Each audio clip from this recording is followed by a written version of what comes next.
నమస్కారం. సుమన్ టీవీకి స్వాగతం. ద్వాదశ రాశుల వారికి ఆగస్టు మాసంలో నవగ్రహాల సంచారం ఎలా ఉంది? వాటి వల్ల ఎటువంటి ఫలితాలు ఏర్పడనున్నాయి? దానికి ఎటువంటి పరిహారాలను పాటించుకోవాలి? ఈ విషయాన్ని తెలియజేసేందుకు మనతో పాటు ఉన్నారు ప్రముఖ జ్యోతిష్య శాస్త్ర పండితులు, జ్యోతిష్య రత్న, జ్యోతిష్య చక్ర వైభవ నిపుణ డాక్టర్ రాళ్లపల్లి రవికుమార్ గారు. గురుగారు నమస్కారం. నమస్కారం. గురుగారు, ఈ ఆగస్టు మాసంలో ద్వాదశ రాశులకి ఎలా ఉండబోతుందో తెలుసుకునే ముందు నవగ్రహాల సంచారం ఏ రకంగా ఉందో తెలియజేస్తారా? తప్పకుండా. శరదిందు సమాకారే పరబ్రహ్మ స్వరూపిణి వాసరాపీఠ నిలయ సరస్వతి నమోస్తుతే. అందరికీ నమస్కారం. ద్వాదశ రాశుల్లో అంటే ఈ నెల ఆగస్టు నెల ద్వాదశ రాశుల్లో నవగ్రహాలు ఎక్కడున్నాయో ఇప్పుడు తెలుసుకుందాం. ముందుగా సూర్యుడు వచ్చేసి మనకి స్వస్థానమైన సింహరాశిలో ఉంటారు. అలాగే బుధుడు కూడా సింహరాశిలో ఉన్నారు.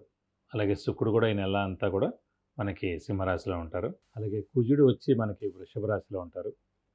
గురువు వచ్చేసి మనకి వృషభ రాశిలో ఉంటారు. అలాగే శని స్వస్థానమైన కుంభరాశిలో ఉంటారు. అలాగే రాహు వచ్చి మనకి మీన రాశిలో ఉంటారు.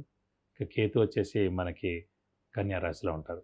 ఇవి ఈ నవగ్రహాలు ద్వాదశ రాశుల్లో ఈ నెలలు కూడా ఈ స్థానాల్లో ఉంటారు. గురుగారు, కర్కాటక రాశి వారికి ఈ ఆగస్టు మాసంలో నవగ్రహాల సంచారం ఎలా ఉంది? ఏ గ్రహాలు అనుకూలంగా ఉన్నాయి, ఏ గ్రహాలు ప్రతికూలంగా ఉన్నాయి? వీళ్ళకి ఎటువంటి ఫలితాలను ఇస్తున్నాయి? తప్పకుండా. కర్కాటక రాశి అనగానే మనకి పునర్వసు 4వ పాదం, పుష్యమి 1, 2, 3, 4 పాదాలు, ఆశ్లేష 1, 2, 3, 4 పాదాలు. ఈ 3 నక్షత్రాల సమూహం మనకి కర్కాటక రాశిలోకి వస్తుంది. సాధారణంగా కర్కాటక రాశి అధిపతి చంద్రుడు. చంద్రుడు ఎవరికైనా సరే మనస్కారకుడు, బుద్ధికారకుడు, తల్లికారకుడు. సో కర్కాటక రాశికి చంద్రుడు స్వస్థానంలో ఉంటారు కాబట్టి తల్లి మాట జవదాటపోవడం, తల్లి యొక్క బ్లెస్సింగ్స్ పరిపూర్ణంగా ఉండడం, తల్లికి ఎలాంటి లోటు లేకుండా ఉండడం, ఇవన్నీ కూడా ఖచ్చితంగా ఉంటాయన్నమాట. ఎందుకంటే ఇది అనాదిగా వస్తుందంటే శ్రీరామచంద్రుల వారిది పునర్వసు 4వ పాదం, అలాగే కర్కాటక రాశి, అలాగే లగ్నం కూడా కర్కాటక లగ్నం. సో ఆయన స్టాంప్ అలా ఉండిపోయింది అన్నమాట. సో తల్లి యొక్క బ్లెస్సింగ్స్ పరిపూర్ణంగా ఉంటాయని చెప్పుకోవాలి. అలాగే ఆరోగ్యం కూడా బాగుంటుంది సాధారణ కర్కాటక రాశి వారికి. ప్లస్ అందరికీ సహాయ సహకారాలు ఎక్కువగా చేస్తారు. అంటే ఏ గ్రహానికైనా సరే శత్రువులు ఉంటారు, కానీ చంద్రగ్రహానికి కూడా శత్రువులు లేరు. ఏ గ్రహం కూడా శత్రువులు లేరు చంద్రుడికి అనమాట. కాబట్టి వీరికి ఎవరు శత్రువులు ఉండరు. ఇది ఆచితూచి మెలుగుతారు, అందరికీ సహాయ సహకారాలు చేస్తారు. అలాగే ప్రస్తుతం మటుకు గురుబలం పరిపూర్ణంగా ఉంది. ఎందుకంటే లాభస్థానంలో గురువు చాలా బాగున్నాడు కాబట్టి లాభాన్ని చేకూరుస్తాడు. అలాగే తృతీయ స్థానంలో కేతు చాలా బాగున్నాడు. భాగ్యస్థానంలో రాహు చాలా బాగున్నాడు. ఒక అష్టంశని నడుస్తుంది. అష్టంశని నడిచినా కూడా చెప్పాను కదండి, చంద్రుడికి ఎవరు శత్రువు లేనట్టు. సో అష్టంశని దోషం నడుస్తున్నా కూడా కారణార్థం వెళ్ళిపోయింది. ఇంకొక ఏడాదే ఉంది, ఇంచుమించుగా 8-9 నెలలే ఉంది. కాబట్టి అంత దోషం ఏం చేయడు. సాధారణంగా అష్టమశనిలో స్థానచలనం చేయిస్తూ ఉంటాడు. ఇల్లు మార్పు కానీ, ఉద్యోగ మార్పు కానీ, లేదంటే ట్రాన్స్ఫర్ అవ్వడం కానీ, లేదంటే వేరే ఊరు వెళ్ళి జాబ్ వెతుక్కోవడం కానివ్వండి. సాధారణంగా భార్యాభర్తలు ఉంటే కనుక భర్తకి ట్రాన్స్ఫర్ అవ్వడం కానీ, కొంచెం ఎడం అనేది మటుకు ఉండేందుకు అవకాశాలు ఉన్నాయి భార్యాభర్తల మధ్య. ఎందుకంటే స్థానచలనం అనేది ఖచ్చితంగా. ఎందుకంటే భార్యాభర్తలు ఇద్దరు ఒకటే ఇంట్లో ఉంటారు. సో ఒకరికి అష్టమశని నడుస్తున్నప్పుడు ఎవరెవరు దాన్ని మిగతా ఇది కూడా తీసుకోవాలి. కాబట్టి అష్టమశని అనేది కేవలం ఉద్యోగస్తులకే ఉంటుందా, వ్యాపారస్తులుగా నాకు చెప్పుకోవచ్చు అండి. ఇప్పుడు ఫర్ ఎగ్జాంపుల్ అంటే వ్యాపారం కొంతమంది ఇక్కడ చేస్తూ ఉండొచ్చు, మనకి మంచి అవకాశం వచ్చి వేరే ప్లేస్లో చేస్తుండొచ్చు. ఈ అష్టమశని నడుస్తున్నందుకు స్థానచలనం అక్కడ అయ్యి వాళ్ళు అక్కడ వ్యాపారం చేస్తున్నట్టు. మళ్ళీ నెక్స్ట్ ఏడాది మే అవ్వగానే అష్టమశని వెళ్ళిపోతుంది కర్కాటక రాశి, మళ్ళీ వాళ్ళు వెనక్కి వచ్చేస్తారు. కాబట్టి అంటే కొంచెం గ్యాప్ మటుకు వస్తుందన్నమాట భార్యాభర్తల మధ్యన. లేదనుకోండి, పెళ్లి కాని వాడైతే కనుక తల్లిదండ్రులతో ఉంటారు కాబట్టి ఆ కొడుకు వాళ్ళిద్దరి మధ్యన, సో వేరే ఊరు వెళ్ళడం. లేదు, తల్లిదండ్రులతో పాటే భార్యాభర్తలు కూడా ఉంటారు అనుకోండి, అప్పుడు భార్యాభర్తలు కలిపి వేరే ఊరు వెళ్ళిపోవడం. ఏదో విధంగా అందరూ కలిసిన చోట ఒకే చోట ఉండకుండా సమ్ గ్యాప్ రావాలన్నమాట. సో ఖచ్చితంగా వస్తుంది అది.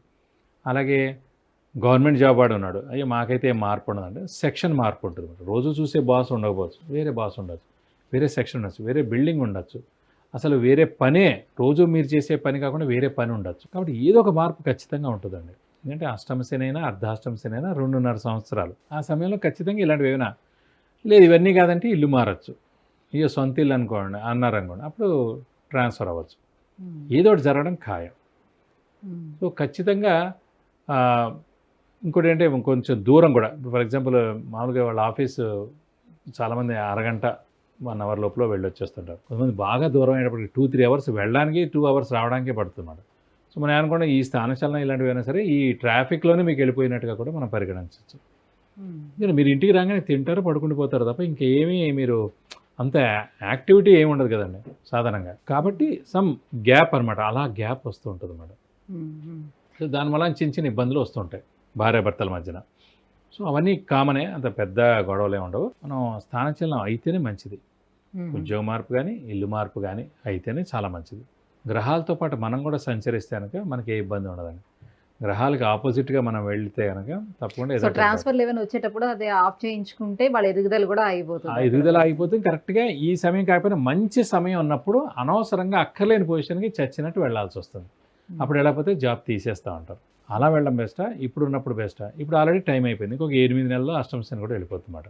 అదే మరి గురుబలం ఎలా ఉంది వీళ్ళకి ఆర్థికంగా ఏ గురుబలం రకంగా ఉంటుంది? లాభస్థానంలో చాలా బాగుంది కాబట్టి మనకి అవివాహితులు వివాహం అవడం, సంతానం లేని వారి సంతానం కలగడం, నిరుద్యోగులు ఉద్యోగం రావడం, ఉద్యోగస్తులు ప్రమోషన్ రావడం, నేమ్ అండ్ ఫేమ్, బాస్ నుంచి మననం, అలాగే మనకి ఫారెన్ టూర్ విజిట్స్ అసైన్మెంట్స్ రావడం, ఇవన్నీ కూడా ఉన్నాయి. వ్యాపారస్తులు కూడా బాగానే ఉంది. అష్టమ శని నడుస్తున్నా కూడా గురుబలం బాగుంది కాబట్టి ధనానికి ఏ ఆర్థికంగా ఇబ్బంది లేదు. బాగుంటుంది. ఆర్థికంగా చాలా బాగుంది. ఎప్పుడైతే ఆర్థికంగా బాగుందో మీకు ఆల్రెడీ మీకు వచ్చే వ్యూస్ కానివ్వండి, ఐడియాస్ కానివ్వండి, మంచి బిజినెస్ ఇవి కానివ్వండి, ఇవన్నీ కూడా చాలా మంచివే వస్తుంటాయి. కాబట్టి జాగ్రత్తగా ఆచితూచి తెలుసుకుంటే సరిపోతుంది. గురుబలం బాగానే ఉంది కాబట్టి ఇప్పుడు ఎవరైనా ఇల్లు కొనుక్కోవాలని ప్రయత్నాలు చేస్తే అవన్నీ గురుబలం బాగున్నప్పుడే మనం గృహం కానీ వాహనం కానీ ఇవన్నీ కూడా తీసుకోవడానికి అవకాశం అండి. కాబట్టి ప్రస్తుతం లాభస్థానంలో ఉన్నాడు కాబట్టి మనం గట్టి ప్రయత్నం చేస్తే తప్పకుండా తీసేందుకు అవకాశం 100% ఉంది. మరి కొంచెం మీ మానవ రాహుకేతుల ప్రయత్నం సంచారం చేయాలి. ఏ రకంగా ఉంది? రాహుకేతులు ఎలాగో తృతీయం మరియు భాగ్యంలో ఉన్నారు కాబట్టి చాలా బాగున్నారు పొజిషన్స్. వాళ్ళకేం ఇబ్బంది లేదు. దోషం వల్ల ఏంటంటే కొంచెం అష్టమ శని దోషమే తప్ప మేజర్గా అయితే ఇంకే దోషాలు లేవండి. సో వచ్చే ఏడాదికి వచ్చేటప్పటికి నా ఎలానో భాగ్యస్థానంలోకి శని కూడా వచ్చేస్తాడు. శని కూడా వచ్చేస్తారు కాబట్టి అప్పుడు ఇంకా చాలా బాగుంటుంది. ఇంకా అప్పుడు తిరిగే ఉండదు.